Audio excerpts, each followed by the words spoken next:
जय हिंद, नमस्कार दोस्तों, कैसे हैं आप सभी। दोस्तों, आज मैं आपसे एक सवाल पूछने वाला हूँ। क्या आपको छत्रपति संभाजी महाराज के बारे में पता है? शायद आप लोगों में से बहुत लोगों का जवाब ना होगा, क्योंकि हमें छत्रपति संभाजी महाराज के बारे में पढ़ाया ही नहीं गया है। और न केवल छत्रपति संभाजी महाराज, बल्कि छत्रपति शिवाजी महाराज और न जाने ऐसे कितने वीर योद्धा हैं जिनकी कहानियों को हमसे छुपाया गया है। दोस्तों, आज हम छत्रपति संभाजी महाराज के बारे में जानने का प्रयास करेंगे कि छत्रपति संभाजी महाराज को किस तरह से उनका जीवन रहा और उनके जीवन में किस तरह से उन्होंने औरंगजेब की जड़ों को हिला के रख दिया। तो छत्रपति संभाजी महाराज का जन्म 14 मई 1657 में पुणे में हुआ था। जब उनकी उम्र केवल 2 साल थी तब उनकी माता सईबाई का देहांत हो गया था। इनका पालन पोषण इनकी दादी जीजाबाई ने किया। बचपन से ही इन्हें महाभारत और रामायण जैसी पुराणों का, वेदों का इन्हें ज्ञान था। इनकी दादी ने इन्हें अच्छे से रामायण और महाभारत की कहानियाँ सुनाकर इनके अंदर एक हिंदुत्व की भावना इनके अंदर जागृत की थी। और जब इनकी उम्र केवल 10 वर्ष की थी तभी इन्हें आमेर के राजा जयसिंह के यहाँ राजनीतिक शिक्षा और युद्ध की शिक्षाओं को सीखने के लिए भेजा था। वहाँ पर इन्होंने बहुत सारी युद्ध कलाओं को सीखा और साथ ही साथ इन्होंने 13 भाषाओं का भी ज्ञान प्राप्त किया। जब दोस्तों छत्रपति संभाजी महाराज की मृत्यु हो गई थी, उसके बाद जब मुगलों को लग रहा था कि अब वो दक्कन पर कब्जा कर लेंगे, दक्कन अब उनके कब्जे में आ जाएगा, तभी छत्रपति संभाजी महाराज ने उनके इस सपनों को तोड़ दिया। औरंगजेब इस तरह से पगला गया था कि वो दक्कन में 9 साल तक संभाजी महाराज के पीछे भागता रहा और उत्तर से उसका पूरा ध्यान हट गया। दोस्तों, छत्रपति संभाजी महाराज ने अपने जीवन में 120 से ज़्यादा युद्ध किए और उनमें से एक भी युद्ध नहीं हारे। लेकिन दोस्तों, इनके साले कनूजी के द्वारा इनके साथ विश्वासघात किया गया और इनको औरंगजेब की सेना से पकड़वा दिए। वो शख्स जो 120 लड़ाइयों में नहीं हरा था, उसे एक धोखे ने हरा दिया। तो जब इनको पकड़कर औरंगजेब के सामने ले जाया गया तो औरंगजेब ने इनके सामने 3 शर्त रखी। पहली शर्त थी कि आप औरंगजेब की तरफ आ जाओ।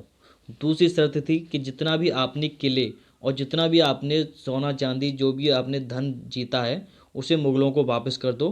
और तीसरी शर्त थी कि आप इस्लाम धर्म को अपना लो। इन्होंने तीनों ही शर्तों को इनकार कर दिया। तो औरंगजेब ने इन्हें 40 दिनों तक इस तरह से प्रताड़ित किया कि दोस्तों आप सोच भी नहीं सकते हो। क्योंकि कुछ कहानियाँ, कुछ किस्से इतने ज़्यादा भयानक होते हैं कि वो कहानियाँ सी लगते हैं। हमें यकीन नहीं हो सकता कि ऐसा भी हो सकता है क्या। दोस्तों, जब इन्होंने इनकार कर दिया तो इनके पूरे शरीर से इनकी खाल को निकाल लिया गया। इनके एक एक करके सारे नाखूनों को निकाल दिया गया और साथ ही साथ दोस्तों इनकी जीभ को भी काट दिया गया। इनकी एक एक उंगली को इस तरह से काटा गया, इनके शरीर पर नमक लगाया गया। दोस्तों, यानी कि जितनी प्रताड़ित किया जा सकता है एक व्यक्ति की, सारी प्रताड़ना की सारी हदों को पार कर दिया गया। तो जब कभी हम संभाजी महाराज के उस प्रताड़ना को सुनते हैं तो आज भी हमारी आंखें नम हो जाती हैं कि कोई व्यक्ति इतना ज़्यादा प्रताड़ित कैसे कर सकता है और सबसे ज़्यादा कोई व्यक्ति इतना ज़्यादा प्रताड़ना को सहन कर सकता है, वो केवल छत्रपति संभाजी महाराज ही थे। जो कि औरंगजेब की इतनी ज़्यादा प्रताड़ना के बाद भी इन्होंने अपने ना तो धर्म को छोड़ा और ना ही अपने जो सपने स्वराज्य को, हिंदवी स्वराज्य के सपने को छोड़ा। और जब 40 दिन की प्रताड़ना के बाद इन्होंने अपने प्राण को त्याग दिया तब औरंगजेब ने इनके छोटे छोटे टुकड़े कराकर फेंकवा दिए। दोस्तों, आज मैं एक सवाल पूछना चाहता हूँ उन लोगों से जिन लोगों ने हमें हमारे गौरवशाली इतिहास से दूर रखा है। ऐसे लोग जिन्होंने हमें हमारे गौरवशाली इतिहास से दूर रखा, पहले अंग्रेज थे तो उनका समझ में आता था कि उन्होंने हमें दूर रखा, लेकिन जब आज़ादी मिली उसके बाद हमें हमारे जो गौरवशाली इतिहास को, छत्रपति संभाजी महाराज, छत्रपति शिवाजी महाराज, हमारे कितने ऐसे हमारे गौरवशाली इतिहास रहा है जिसे हमें छुपाने का प्रयास किया गया है। एक ऐसा व्यक्तित्व जो पूरे अखंड भारत के लिए एक गौरव का प्रतीक है, उसे केवल एक क्षेत्रीय सीमा में सीमित कर दिया गया है।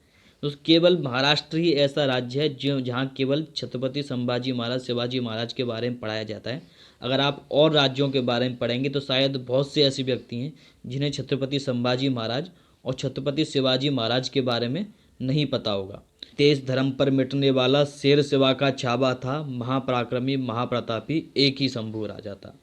ये एक मूवी भी आई हुई है छावा, उसको भी दोस्तों देख सकते हैं, क्योंकि हमें इस तरह की मूवियों को भी सपोर्ट करना चाहिए, देखना चाहिए, जो हमारे कम से कम कुछ लोग तो हमारे इतिहास को हमें दिखा रहे हैं। मूवियों के जरिए से किसी भी तरीके से हमें, अगर हमें इतिहास के बारे में जानने का मौका मिल रहा है तो हमें उन्हें जानना चाहिए। बाद बाकी अगर आपको वीडियो अच्छा लगा हो तो वीडियो को लाइक कीजिए, शेयर कीजिए, ताकि और लोगों को भी छत्रपति शिवाजी और संभाजी महाराज के बारे में पता हो सके।